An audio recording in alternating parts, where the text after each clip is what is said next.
The morning after, the movies. But I hope you leave enough room for my fist because I'm going to ram it into your stomach and break your goddamn spine! Uncensored, spoiler-filled movie reviews and fun only available at xrock.com. I'm gonna scissor kick you in the back of the head. Movie time. Hey, buddy, ever heard of a line? Hey, have you ever been dragged to the sidewalk and beat until you pissed blood? Starts now. I'm gonna take you to the bank, Senator Trent. To the blood bank. All right, it is morning after the movies, Season 8, Episode 8. It is a live podcast recording after Deadpool and Wolverine.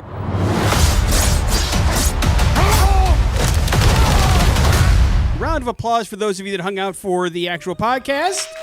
Thank you. Thank you for showing up and being a part of the podcast. My name is Nic. Big J is here with us, and we're going to talk about Deadpool and Wolverine, dude. Yeah, we are. I'm exhausted emotionally. Yeah, it was an emotional trip for you? Yeah, I didn't think it was going to be, but I guess I'll go first with my my thoughts here. Right. I think that this was the best Wolverine movie we've ever gotten. And going into this, obviously, I don't care about the plot or anything because all I care about is Deadpool and Hugh Jackman and Ryan Reynolds hanging out and doing their thing and letting them cook, as Deadpool would say. Oh. Whiskey dick of the claws. It's quite common in Wolverines over 40. You don't want this. Unless you want to take a deep breath through your fucking forehead, I suggest you reconsider. And you know what? That's exactly what I got in tenfold.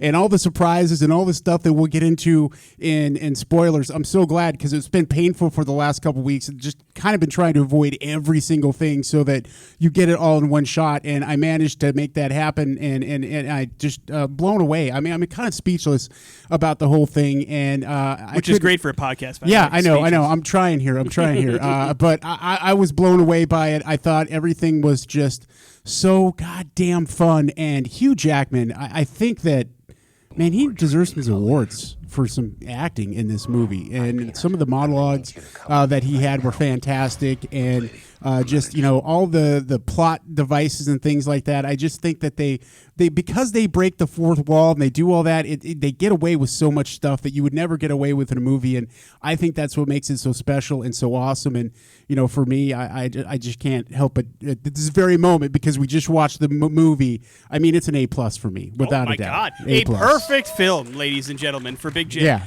I mean, on my side of things, I don't know, how you can go into a Deadpool movie and not expect what you got on the screen. You know what I mean? It's just one of those deals where I'm not sure if you're into Deadpool and you saw this movie, what would make you happy if you weren't happy watching this film, because you get all of the quips, you get all the fun, and Jay's right. The hardest part about this is going to be keeping a secret, because very hard for me to stay away from all the spoilers and the trailers, but I did all that, and I'm so happy that I did, because I can't imagine having to wait 2 weeks when all of the cool stuff that I just saw was ruined for me. You know what I mean? Yeah, if you don't get out and see this soon, I mean, that's not going to be any fun. That being said, good luck explaining the plot of this movie without any spoilers. I mean, it's just there's absolutely spoilers everywhere. You can't get into it other than Deadpool and Wolverine have to save the world, and they team up to do so. That's about as spoiler-free as a plot description as you can get, I think.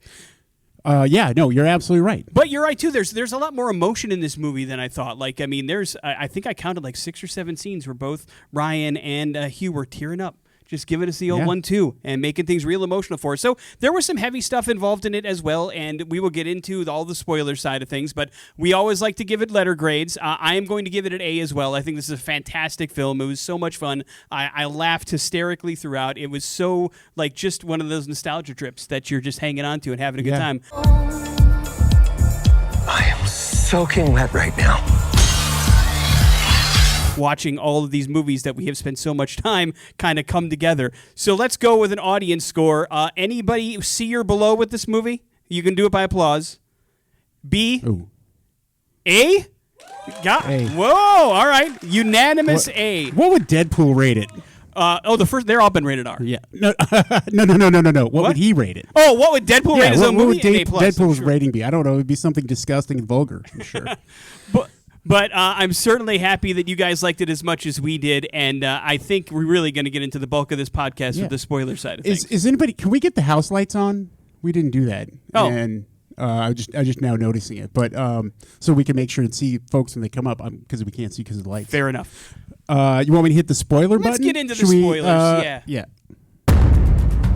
Spoiler ahead! Spoiler alert. Spoiler alert! We're going ballistic, man. Go get him.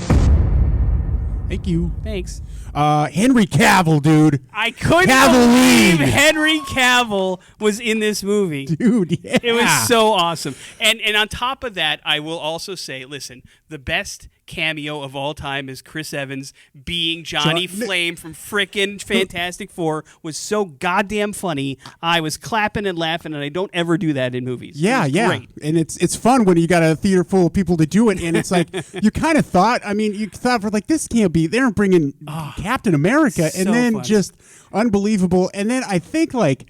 You know that we were expected that we were going to see a bunch of cameos here in this, but I think they went to another level. And the one thing I said that I did see was X-23, so I knew she was going to be a part of this. That's what got ruined for me, and it was a bummer. But ultimately, in the end, I mean, I did not expect Blade to show up. Or Elektra. I mean, they scraped the bottom, and it made it awesome, though. That's the part. And we got to see Channing Tatum as Gambit, which was a whole lot of fun as well, man. He was terrible, though. I think that was the point. His accent No, was it was, right? He was supposed to be. But supposed to be. Poor Gambit cannot catch a break, man. Fans of X-Men 97 know how that goes. It's just, it's rough. But it was nice to see him on the big screen and have some fun together with everybody. And then, really this movie at the end of the day is truly a love letter to how awesome Logan is. And if you guys haven't seen Logan, it's a terrific movie. And without that movie, this movie doesn't exist. But it really is a true kind of callback to how awesome that movie is. And it makes me want to go rewatch Logan again, which I've seen like 7 times. But I think, too, in the spoiler realm, anyways. I mean, just the storyline. I mean, it doesn't make any sense. The best part is like they're trying to like just the multiverse thing. I mean, them calling it out how ridiculous it is and it needs to stop is probably the coolest thing I can think of. But I don't know if they fixed it though. I think we're still in multiverse hell with the other Marvel things. The dog. So the dog. Aww. He was cute and adorable, but was it too much? No. There's never you can't have enough dogs as far as I'm concerned. I liked it. You're right. It was a one-note joke, but that's okay, man. I can hang along for that ride. I'm cool with that. Yeah, absolutely. All right, let's get some other people's thoughts. Anybody want to come down here and talk about the movie? The microphone is hot, so if you want to talk about your favorite parts, your least favorite parts about the movie, anything that we might have missed. Like I am not like a super comic huge fan. I know that there are alternate Deadpool kind of things, but I didn't like. I was surprised we didn't get to find out who Lady Deadpool was. Does that make sense? Yes. There was all that talk about who it was actually cast as, and we never found out. Unless it was in the credits. Did anybody see in the credits? Hey, Eric, do we have the mic? Eric, is it over there? Okay. Yeah.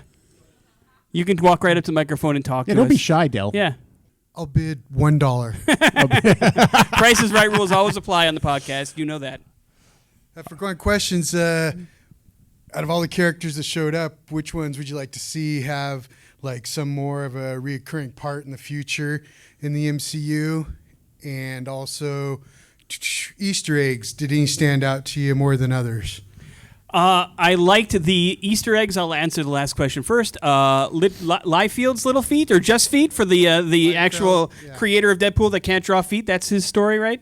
Correct. Yeah. Oh, yeah. wow. That was fun to see. I saw that. I noticed it. They framed it up a couple of times. And then I would love to see more of X-23 involved in any kind of Marvel Cinematic stuff. I think she's a fantastic character and kicks a whole lot of ass. And I think, I mean, eventually we're going to have to see the end of Hugh Jackman's Wolverine, and it'd be nice to have her pick up the kind of, the cape, if you will. I mean, are we, though? I don't know. Like, I don't know. Seems like I don't know. It seems like there's more plans for that, and he wants to do more. And but as far as some of the cameo stuff, I mean, I'd have to go with Blade. I mean, that was pretty cool. That was pretty badass. And I don't know how serious that statement was from him. I'm the only Blade. But as far as some of the other Easter eggs, like that stuff goes over my head the first time, especially watching a movie, man. Yeah, it's probably filled with them. Did you see any, Del, that you noticed? Yeah, there were tons of them just in the first scene when he was applying for the job with the Avengers even, yeah. Like, I don't know, Captain America cards were behind him there. And like, obviously everything from all the Iron Man movies. You had helmet, you had the briefcase, Iron Man suit there. I mean, they were just, it was just littered with them and stuff. I'm just glad you guys came up with the 2 cameos that I'd like to see in more movies too. Oh, because none of this would exist without Blade and the trilogy. It was nice, yes, for sure. And I like that they referenced the fact that Ryan Reynolds was in Blade 3 as well and how they didn't get along on set. That was very funny. But also, man, it's 2024. We got to be able to perfect denture technology because Wesley Snipes talked like he had something in his mouth his entire time, and he had the Wesley Snipes mush mouth, and I didn't like it. I want to understand my Blade. That, and I'm just trying to think that some of the craziness in there, and I mean, is the Xavier sister thing real? Is that real, Del? Yes. I don't know. I'm she dumb. exists. I mean, yeah. Is she but it's not like a mainstream type thing. Is she a bad person, a bad guy in the comics, or does it vary? That's kind of perspective oriented. As with all things, I suppose that's true. But yeah, I tell you what, they cast great because I tell you, she looked like James McAvoy. I tell you what, man. I mean, they did a really good job casting her. I thought it was an interesting angle, but they had to figure out the timeline somehow, some way, and they did a nice job of bringing it all back together. And I'm glad that there wasn't the Logan Part 2 death scene between them both, and they were able to come back. I did miss Domino though. Yeah, right. I did too. I liked her a lot. They could have used some luck in there somewhere in the middle. That would have been nice. Anybody here like huge fans of the X-Men 20th Century Fox years? There's ups and downs there, but anybody absolutely love them? Yeah, that dude, Adam. All right, Adam. Because I think they did a really good job in the mid-credit scene to kind of say a final bow to all those characters, which was really cool to see. It was super emotional when I was watching. I was like, I mean, regardless of how we feel about them, sometimes some of those movies weren't the greatest, but when you put it all together like that, it's just so much fun. And we've been so lucky to have so many cool movies that we can fight about whether or not they were true adaptations to the comics or whatever, but just there's some pretty cool moments there that you forget about unless you review them all constantly. The X-Men had to crawl before the Marvel Cinematic Universe could run. A little Deadpool baby legs. Adam, what's up? Long-time listener. Big fan. Every night caller. So first off, I just want to say, as far as Easter eggs were concerned, am I wrong to think that the Honda Odyssey is a car pool? Because then they do. I was throwing it out there. Hey, there you go. You finally used it. Awesome. When did we add that button?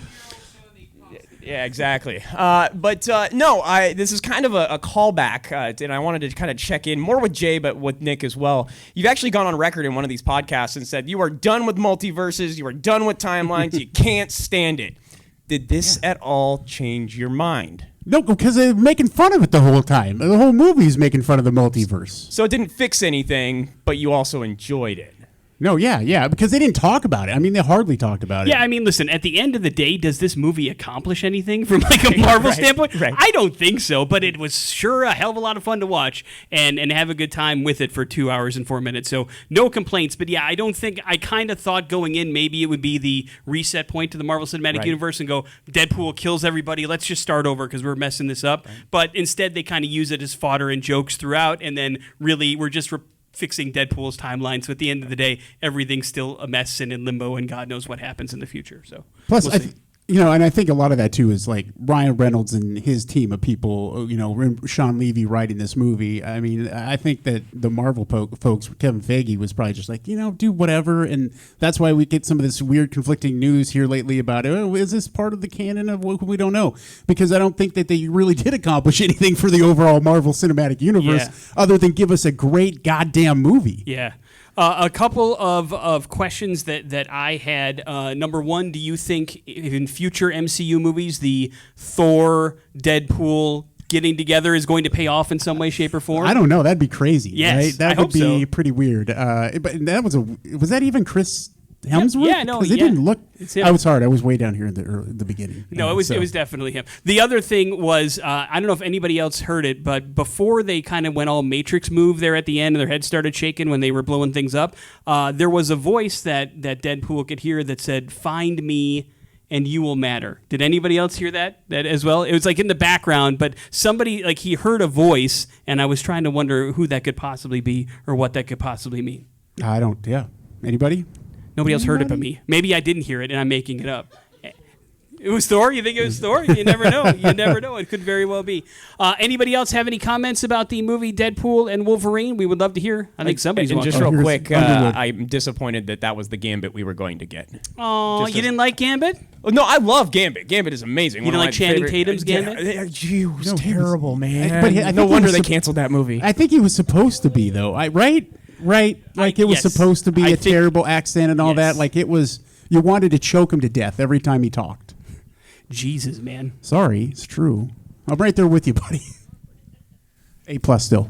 Just two small pieces for you. The bit with you touched on the Blade comments. What there can be only that's actually super meta. He did an interview back when they first talked about Mahershala Ali taking over the role, and his whole thing was, "No, there's only me. There'll only ever be me as Blade." So that was kind of a play on that. Gotcha. It's funny. Thank you. But the Cassandra Nova thing, she's been really big in the comics as well. She's one of those back and forth, good guys, bad guys. But you didn't think she looked too much like Moondragon? Moondragon. Could be, but it was I don't know certainly. who the that is. Whoa, Who is Moondragon? Steve, enlighten Big J, will you please Yeah, help him out? yeah. That's why you're here. You don't remember the other bald chick in the which one was that? Yeah, the Doctor Strange movie. Oh, Tilden. No. Tilden. That was the in Doctor Strange. That was the Elder. Yeah, but the no, Elder. Moondragon's comic book, one of the X-Men bad guys. But yeah, no, she definitely looked like Moondragon. Either way, she was kicking a whole lot of ass in this movie, so absolutely no complaints. But overall, I think it was a very good film. Everybody had a good time watching it? Good. That's what this is all about. So thank you very much for coming in and hanging out with us. What? Oh, big shout out to Cinemark Majestic Theater. exactly what I was gonna say. Randall, you're awesome, dude. We appreciate it. Oh, Randall, hi. You have something you want to say? Yeah, I have, Randall talk. I think I already know your favorite X-Men surprise guy was Henry Cavill. So it's easy to assume that's going to be everybody's favorite X-Men version. What was your favorite Deadpool version? There was literally an army of them. There's a lot to choose from. Yeah, there's definitely now I could be wrong because again I didn't get to see the whole cast, but the Western cowboy Deadpool sounded like Matthew McConaughey. Yep. Was I it said the same thing. I don't know. Okay. That one is my favorite, just because I like the Cowboy Deadpool. Yeah, Cowboy Deadpool is pretty cool. Solid choice. But yeah, no, it was really cool to see all of them. But yeah, man, it's like the baby arms Deadpool was fun. That was cool to see, and even baby Deadpool I think is an actual thing too. I think Tiny Hugh Jackman when he came off Oh of that my stool God. was hilarious. It was great. Yeah. That was absolutely great. And I think I mean I was laughing so hard. Nice pool at the end. That whole thing. That whole scene. He looked was a lot ridiculous. like Legolas. You know, Yeah. I felt okay with it. That he didn't regenerate, I think, was an absolutely perfect choice for that to happen. Yeah, because it made you think that the rest of them weren't when they took them all out, and Yep. sure enough, they all Tricked came you. back. We killed the nice guy. It was awesome. All the bad ones were left. Well, again, thank you guys for coming out on a Thursday night for hanging out with us at the movie. Thank you to Randall and the Cinemark Majestic Theaters for having us, and thank you for listening to The Morning After and hanging out with us for a podcast. We appreciate all of you. Round of applause for everybody. Thank you. Thank you to our engineer Yes. and staff. Let's fucking go! Let's fucking go.